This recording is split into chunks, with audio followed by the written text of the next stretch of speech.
Hello friends, आयज हांवें केला आमाड्याचो रोस. आमाड्याचो रोस करपा लागून आमाडे पयलीं धुवन तेजी साली काडून बारीक बारीक कुडकी करून घेवपाचे.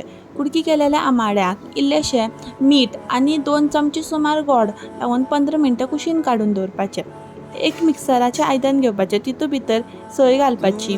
सये भितर हाफ चमचो सुमार हळदी पिठो, हाफ चमचो सुमार मिरसांगे पिठो, इल्लीशी तिक्की आनीक एक 8 सुमार मिरयां आनी 1 चमचो भर तांदूळ आनी उदक घालून हांवें तें वांटून घेतलां. मागीर एक तोपा भितर जितें मिरसांग आनी कढीपत्ता आनी सासवां, मेथी, उड्डां दाळ, जिरें घालून फोडणी मारून घेतला. तितूंत भितर हांवें आमाड्याची कुडकी आशिल्ली तितले घालून 5 मिनटां खातीर धाकणें धापून एक वाफ काडला. मागीर तितूंत भितर हांवें वांटलेलें सारण सगळें घालून ताका परत 10 मिनटां सुमार शिजयलां आनी तितूंत मीठ आनी ओली कोथमीर घालून केला. जालो आमाड्याचो